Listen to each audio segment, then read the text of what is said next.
Hello friends, Sohail academy में आपका स्वागत है। दोस्तों, पिछली वीडियो में हम लोगों ने डीएलएड फर्स्ट सेमेस्टर के कंप्यूटर विषय के बहुविकल्पीय प्रश्नों को देख रहे थे। तो दोस्तों, जो 2015 से लेकर 2023 तक के एग्जाम में आए हुए क्वेश्चन थे, तो दोस्तों एग्जाम की दृष्टिकोण से ये वेरी इंपॉर्टेंट क्वेश्चन है। दोस्तों, इसके अलावा कुछ और इंपॉर्टेंट क्वेश्चनों को शामिल किया गया है। तो उम्मीद करते हैं दोस्तों पिछली 2 वीडियो आपको ज़रूर पसंद आई होंगी। दोस्तों, जिन लोगों ने अभी तक उन वीडियो को नहीं देखा है तो डिस्क्रिप्शन बॉक्स में उसका लिंक मौजूद है, आप लोग लिंक पर क्लिक करके उन वीडियो को देख लीजिए, जिससे आपके बहुविकल्पीय प्रश्न अच्छे से कंप्लीट हो जाए। तो दोस्तों, यहाँ से हम देखेंगे बाकी के बचे हुए क्वेश्चंस को। क्वेश्चन यहाँ पर आता है कि एमएस ऑफिस किसका उदाहरण है। ठीक है, तो हार्डवेयर का उदाहरण है, सिस्टम सॉफ्टवेयर का उदाहरण है, या फिर एप्लीकेशन सॉफ्टवेयर का, या फिर वायरस का।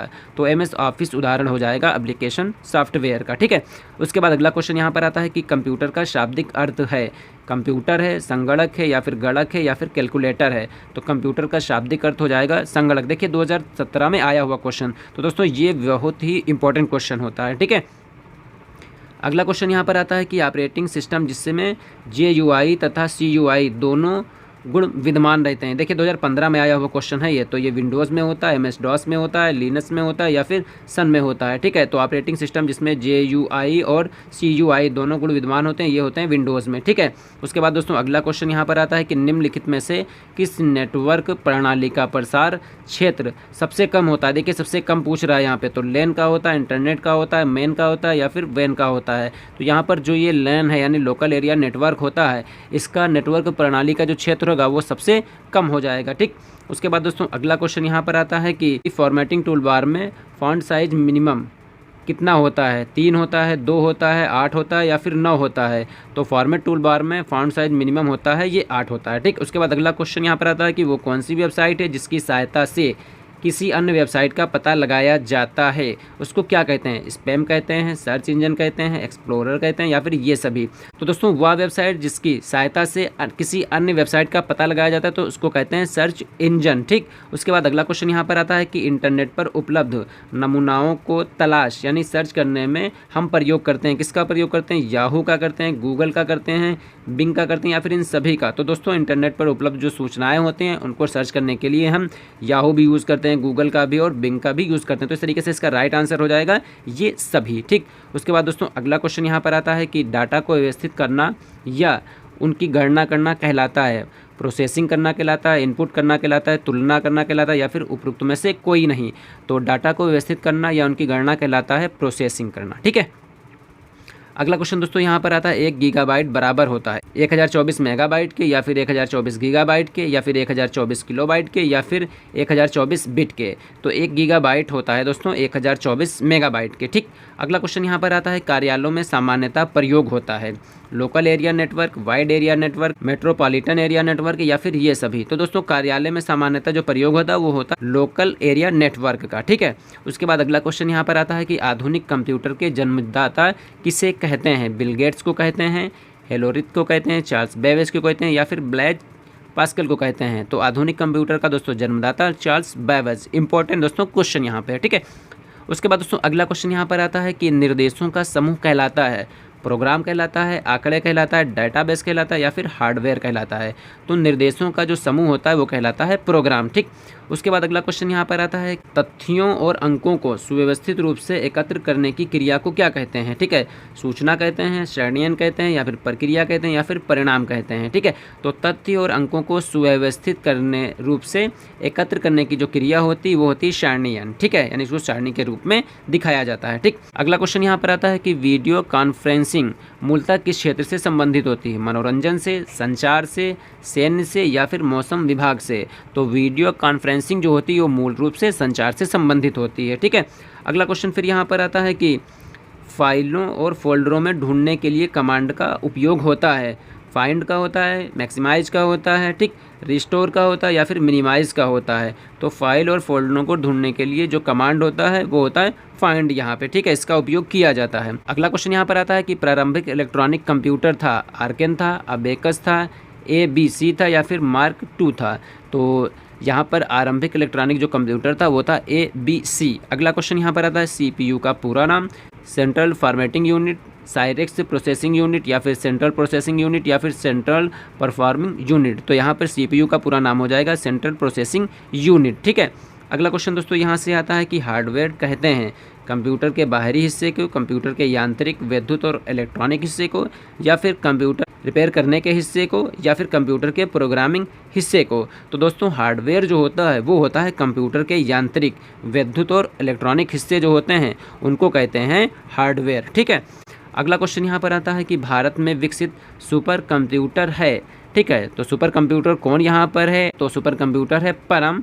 अगला क्वेश्चन आता है कि स्मृति कितने प्रकार की होती है? तो स्मृति होती है 2 प्रकार, 4 प्रकार, 5 प्रकार या फिर 6 प्रकार। तो स्मृति होती है 2 प्रकार की। अगला क्वेश्चन यहाँ पर आता है कि इनपुट उपकरण है, स्पीकर है, प्रिंटर है, मॉनिटर है या फिर स्कैनर है। तो इनपुट यहाँ पर पूछ रहा है तो हो जाएगा स्कैनर, बाकी स्पीकर, प्रिंटर और मॉनिटर ये आउटपुट होते हैं। ठीक है, उसके बाद अगला क्वेश्चन यहाँ पर आता है कि भौतिक राशियों की गणना में प्रयुक्त होते हैं digital computer, analog computer, micro computer या फिर मेनफ्रेम कंप्यूटर। तो भौतिक राशियों की गणना में प्रयुक्त होते हैं एनालॉग कंप्यूटर। अगला, ड्राइंग क्षेत्र में चाप खींचा जाता है लाइन के द्वारा, कर्व के द्वारा, रेक्टेंगल के द्वारा या फिर ब्रश के द्वारा। तो ड्राइंग क्षेत्र में जो चाप होता है वो खींचा जाता है रेक्टेंगल के द्वारा। ठीक है, उसके बाद अगला क्वेश्चन आता है कि निम्न में से कौन सा इनपुट यंत्र है? कीबोर्ड है, प्रिंटर है, मॉनिटर है या फिर स्पीकर है। ठीक है, तो यहाँ पे इनपुट डिवाइड हो जाएगा कीबोर्ड, बाकी प्रिंटर, स्पीकर और उसके बाद मॉनिटर ये आउटपुट डिवाइड होते हैं। ठीक है, यंत्र होते हैं। अगला क्वेश्चन दोस्तों यहाँ पर आता है कि नेटवर्किंग कहते हैं। ठीक है, जब कंप्यूटर का पावर ऑफ करते हैं, जब ब्राउज़र खोलते हैं, जब एक कंप्यूटर से दूसरे कंप्यूटर में डाटा ट्रांसमिशन होता है या फिर जब ईमेल पढ़ते हैं। तो नेटवर्किंग होता है दोस्तों जब एक कंप्यूटर से दूसरे कंप्यूटर में डेटा ट्रांसमिशन होता है। ठीक है, उसके बाद अगला क्वेश्चन यहाँ पर आता है कि कंप्यूटर का दिमाग होता है, ठीक, मेमोरी होता है, सीपीयू होता है, फ्लॉपी होता है या फिर हार्ड डिस्क होता है। तो यहाँ पे जो कंप्यूटर का माइंड हो जाएगा या मस्तिष्क या दिमाग हो जाएगा वो हो जाएगा सीपीयू। ठीक, उसके बाद अगला क्वेश्चन यहाँ पर आता है कि आउटपुट उपकरण है, कीबोर्ड है, माउस है, लाइट पेन है या फिर प्रोजेक्टर है। तो आउटपुट उपकरण यहाँ पर हो जाएगा प्रोजेक्टर। ठीक, उसके बाद अगला क्वेश्चन दोस्तों यहाँ से आता है कि बाइनरी कोड कहलाता है। ठीक है, तो बाइनरी कोड क्या कहलाता है? असेंबली भाषा होती है, ये मशीनी भाषा होती है या फिर HTML होता है या फिर उच्च स्तरीय भाषा होती है। तो बाइनरी जो कोड होगा वो होता है मशीनी भाषा होती है। ठीक है, उसके बाद अगला क्वेश्चन आता है कि सबसे अधिक प्रयोग वाले कंप्यूटर हैं main frame computer, super computer, micro computer या फिर मिनी कंप्यूटर। तो सबसे अधिक उपयोग होने वाले जो कंप्यूटर होते हैं वो होते हैं सुपर कंप्यूटर। अगला क्वेश्चन यहाँ पर आता है कि परिचालन प्रणाली के अवयव हैं, शेल हैं, कर्नेल हैं या फिर एप्लीकेशन टूल्स हैं या फिर ये सभी हैं। तो परिचालन प्रणाली के अवयव हो जाएंगे ये सभी। अगला क्वेश्चन यहाँ पर आता है कि सॉफ्टवेयर कितने प्रकार के होते हैं? ठीक है, तो 6 प्रकार के, 2 प्रकार के, 5 प्रकार के या फिर 3 प्रकार के। तो सॉफ्टवेयर होते हैं 3 प्रकार के। ठीक है, अगला क्वेश्चन यहाँ पर आता है कि फ्लॉपी का आकार होता है 3.5, ठीक है, 5.25, 8 या फिर ये सभी। तो दोस्तों फ्लॉपी का जो आकार हो जाएगा वो हो जाता है ये सभी होते हैं। ठीक है, वोलेटाइल मेमोरी कहते हैं। ठीक है, तो प्रोम को कहते हैं, रोम को कहते हैं, इम्प्रोम को कहते हैं, इप्रोम को कहते हैं या फिर रैम को कहते हैं। तो वोलेटाइल मेमोरी होती है रैम। ठीक, अगला क्वेश्चन यहाँ पर आता है टूल बॉक्स की ऑप्शन की संख्या होती है 6 होती है, 9 होती है, 10 होती है या फिर 18 होती है। तो टूल बॉक्स की ऑप्शन की संख्या होती है दोस्तों 10 यहाँ पे। अगला क्वेश्चन आता है कि साइंटिफिक मोड किस एप्लीकेशन का नाम है? नोटपैड का, कैलकुलेटर का, MS पेंट का या फिर इनमें से कोई नहीं। तो साइंटिफिक मोड किस एप्लीकेशन का नाम है? तो ये है कैलकुलेटर का। ठीक है, उसके बाद अगला क्वेश्चन यहाँ पर आता है कम कीमत के कंप्यूटर हैं। ठीक है, तो micro computer, mini computer, super computer या फिर मेन फ्रेम कंप्यूटर। तो कम कीमत के जो कंप्यूटर होते हैं वो होते हैं माइक्रो कंप्यूटर। अगला, शिक्षा में कंप्यूटर का प्रयोग होता है परीक्षा परिणाम की घोषणा में, विद्यार्थियों को पढ़ाने में, शिक्षा प्रशासन में या फिर उपर्युक्त सभी के लिए। तो दोस्तों आजकल देखिए एजुकेशन में कंप्यूटर का रोल कितना है, तो बहुत ही ज़्यादा है। परीक्षा परिणाम की घोषणा करने में, विद्यार्थियों को पढ़ाने के लिए, शिक्षा प्रशासन में। तो इस तरीके से इसका राइट आंसर हो जाएगा उपर्युक्त सभी। अगला क्वेश्चन यहाँ पर आता है कि निम्न में से कौन सा डॉक्यूमेंटेशन पैकेज है? तो word processor package, Microsoft paint, उसके बाद डाटाबेस पैकेज या फिर प्रेजेंटेशन पैकेज। तो यहाँ पे डॉक्यूमेंटेशन पैकेज है वर्ड प्रोसेसर पैकेज। ठीक, अगला क्वेश्चन यहाँ पर आता है कि सॉफ्टवेयरों का प्रयोग होता है प्रकाशन के क्षेत्र में, शिक्षा के क्षेत्र में, वैज्ञानिक अनुसंधान के क्षेत्र में या फिर उपर्युक्त सभी में। तो सॉफ्टवेयर का जो यूज़ होगा वो प्रकाशन के क्षेत्र में भी होता है, शिक्षा के क्षेत्र में भी होता है और वैज्ञानिक अनुसंधान के क्षेत्र में भी होता है। तो इस तरीके से इसका राइट आंसर हो जाएगा उपर्युक्त सभी। अगला क्वेश्चन दोस्तों यहाँ से आता है कि परिचालन प्रणाली का संबंध है किससे है? स्मृति प्रबंध से है, प्रक्रिया प्रबंध से है या फिर फाइल प्रबंध से है या फिर ये सभी। तो परिचालन प्रणाली का जो कार्य है वो प्रक्रिया प्रबंध से संबंधित है। ठीक है, अगला प्रोसेसिंग कहलाती है डाटा को व्यवस्थित करना, डाटा की गणना करना, उपर्युक्त दोनों या फिर इनमें से कोई नहीं। तो प्रोसेसिंग होती है डाटा को व्यवस्थित करना और डाटा की गणना करना। तो इसका राइट आंसर हो जाएगा उपर्युक्त दोनों, यानी ए और बी दोनों हो जाएंगे। ठीक है, उसके बाद अगला क्वेश्चन यहाँ पर आता है कंप्यूटर में एक इकाई से दूसरी इकाई तक आंकड़ों को पहुँचाने का कार्य करता है। कौन करता है? डाटाबेस करता है, एड्रेस बस करता है या फिर कंट्रोल बेस करता है या फिर ये सभी करते हैं। तो कंप्यूटर में एक इकाई से दूसरी इकाई तक आंकड़ों को पहुंचाने का जो कार्य होगा या जो काम होगा ये होता है डाटाबेस का। ठीक है, उसके बाद अगला क्वेश्चन यहाँ पर आता है कि रोम का पूरा नाम। ठीक, तो random only memory, random original memory या फिर रीड ओनली मेमोरी या फिर उपर्युक्त में से कोई नहीं। तो रोम का पूरा नाम हो जाएगा रीड ओनली मेमोरी, याद रखिएगा दोस्तों ये। ठीक, अगला क्वेश्चन हार्ड डिस्क कहलाती है निवेश युक्ति, निर्गत युक्ति, प्रोसेसिंग युक्ति या फिर भंडारण युक्ति। तो हार्ड डिस्क क्या होता है? ये होते हैं स्टोरेज। ठीक है, यानी भंडारण युक्ति होती है। अगला क्वेश्चन आता है निम्न में से निर्मित युक्ति आउटपुट डिवाइस है, लाइट पेन है, कुंजी पटल है, मॉनिटर है या फिर टच स्क्रीन है।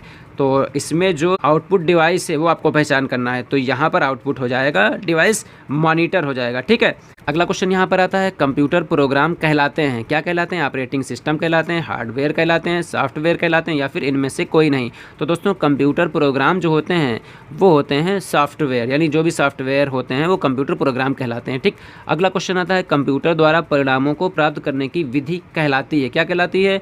इनपुट कहलाती है, मेमोरी कहलाती है, आउटपुट कहलाती है या फिर प्रोसेसिंग कहलाती है। तो कंप्यूटर द्वारा परिणामों को प्राप्त करने की जो विधि होती है वो होती है आउटपुट। अगला क्वेश्चन यहाँ पर आता है BIOS का पूरा नाम।